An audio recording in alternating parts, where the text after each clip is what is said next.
Again entity class. मैंने यहाँ पर डिस्कस करते हुए ये चीज जो है ड्यू टू सर्टेन ग्लिच बीच में वीडियो पॉज हो गया था। हम सिद्धांत के बारे में पढ़ रहे थे।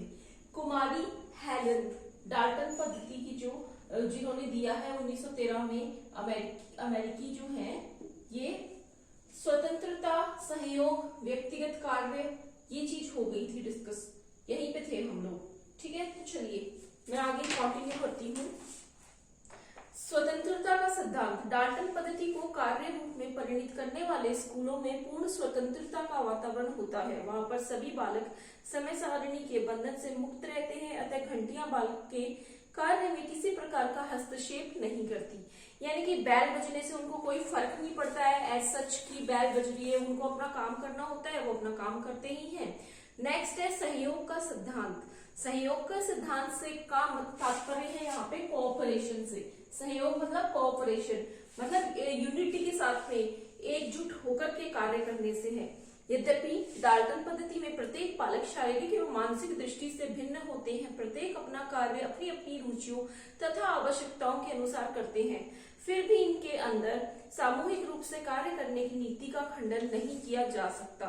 व्यक्तिगत कार्य का सिद्धांत तीसरे नंबर पे आता है हमारा व्यक्तिगत कार्य का सिद्धांत। ये हम पढ़ रहे हैं डाल्टन पद्धति के आधारभूत सिद्धांत। व्यक्तिगत कार्य का सिद्धांत कक्षा के सभी बालक शारीरिक एवं मानसिक दृष्टि से भिन्न होते हैं। कक्षा के सभी बालक जो है वो शारीरिक और मानसिक रूप से भिन्न होते हैं।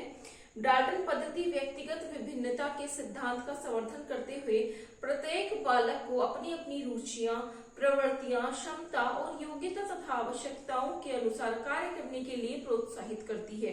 डाल्टन पद्धति की कार्य प्रणाली। अब हम बात करते हैं डाल्टन पद्धति की कार्य प्रणाली।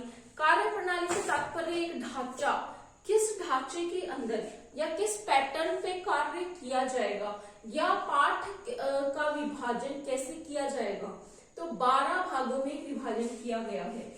ठीक है, पाठ डाल्टन पद्धति की कार्य प्रणाली, डाल्टन पद्धति की कार्य प्रणाली यानी कि उसका डिवीजन कैसे किया गया है। पाठ का ठेका पहला हो गया जिसके अंदर 12 भाग बना दिए गए हैं। ठीक है, और प्रत्येक महीने का एक ठेका हो गया। निर्दिष्ट पाठ, अब निर्दिष्ट पाठ में एक पाठ को कैसे डिवाइड करोगे आप, इकाइयां यानी कि जैसे एक महीना है तो एक महीने में 4 हफ्ते हैं, तो कैसे मैनेज करोगे पाठ को। प्रयोगशालाएं यानी कि लैबोरेटरीज, जो लैब्स है उनका प्रयोग कैसे करना है। जैसे कि ये लैब्स से तात्पर्य यहाँ पे फिजिक्स, केमिस्ट्री, बायोलॉजी लैब से ही नहीं है, यहाँ पे लैंग्वेज लैब्स भी अवेलेबल है। ठीक है, बहुत अच्छे स्कूल्स के अंदर लैंग्वेज लैब्स भी अवेलेबल होती है।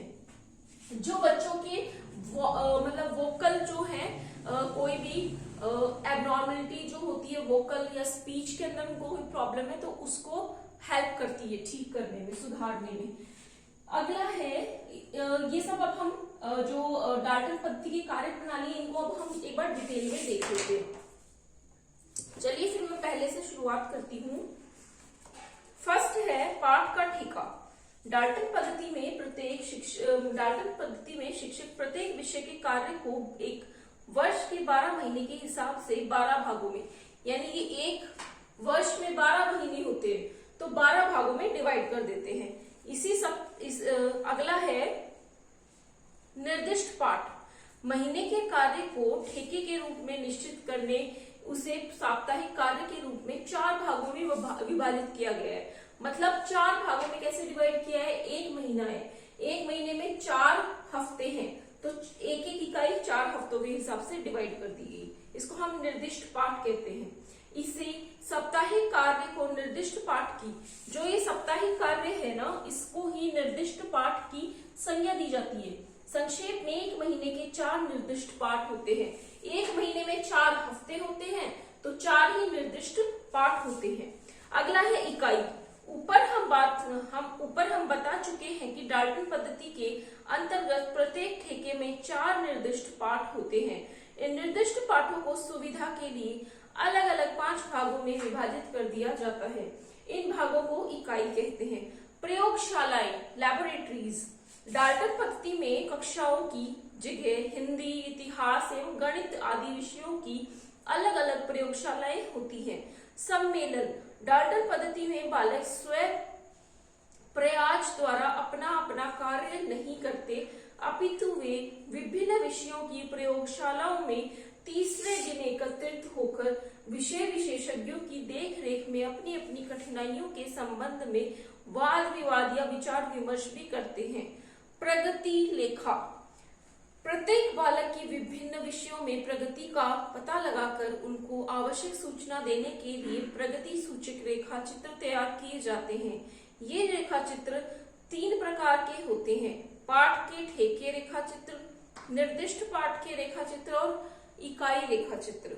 डाल्टन की पद्धति के गुण, आप देखो ये पूरा का पूरा हमने पैटर्न पढ़ लिया कि भाई डाल्टन पद्धति की कार्य प्रणाली में पाठ का ठेका है, वो एक साल में 12 महीने होते हैं, तो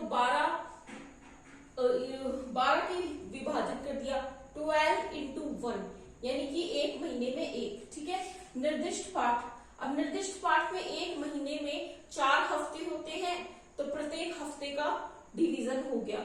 इकाई और प्रयोगशालाओं में भाषा, स्पीच पे भी, लैंग्वेज पे भी, इन पे फोकस किया गया है। नेक्स्ट हम बात कर लेते हैं सम्मेलन और प्रगति। हम पढ़ चुके हैं, प्रगति के अंदर 3 है। प्रगति में 3 क्या क्या कौन कौन से हैं? पाठ के ठेके रेखा चित्र, निर्दिष्ट पाठ के रेखा चित्र और इकाई रेखा चित्र। तीसरा है डाल्टन पद्धति के गुण।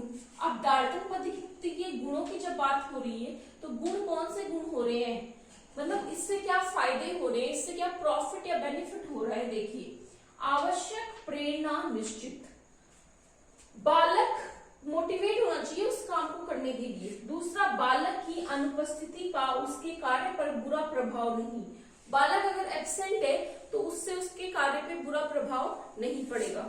आइए समझते हैं कैसे। डाल्टन पद्धति के गुण, बालक के लिए आवश्यक प्रेरणा निश्चित। डाल्टन पद्धति एक उद्देश्य पद्धति है। इसके अंतर्गत प्रत्येक बालक के सामने कोई न कोई उद्देश्य अवश्य होता है। उद्देश्य को प्राप्त करने के लिए बालक आवश्यक रूप से प्रेरित हो जाते हैं। सेकंड, बालक की अनुपस्थिति या उसके कार्य पर बुरा प्रभाव नहीं, यानी कि बच्चे एब्सेंट होते हैं तो उसका उनके कार्य पर प्रभाव क्यों नहीं पड़ेगा, क्योंकि